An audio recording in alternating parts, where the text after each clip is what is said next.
ایک دفعہ ایک ملک کا بادشاہ بیمار ہو گیا۔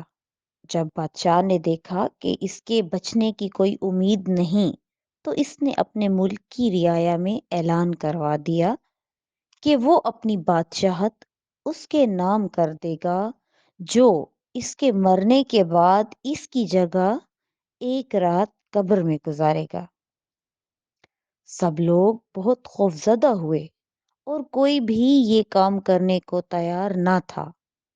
اسی دوران ایک کمہار جس نے ساری زندگی کچھ جمع نہ کیا تھا، اس کے پاس سوائے ایک گدھا کے کچھ نہ تھا۔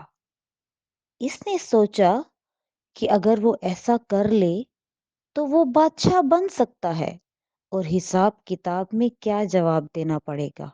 اس کے پاس تھا ہی کیا، ایک گدھا اور بس۔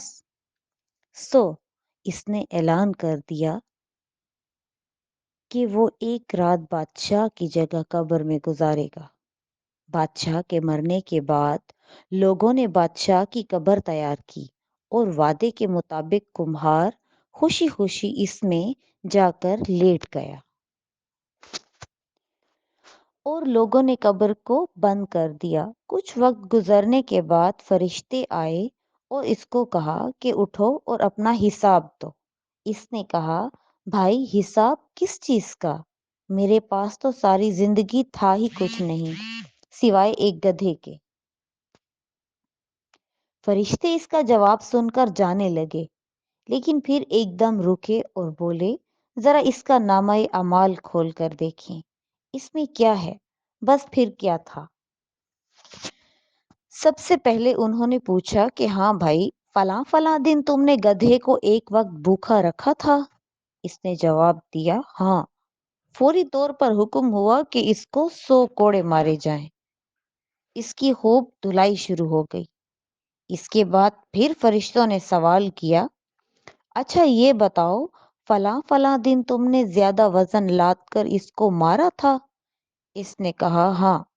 پھر حکم ہوا اس کو 200 کوڑے مارے جائیں۔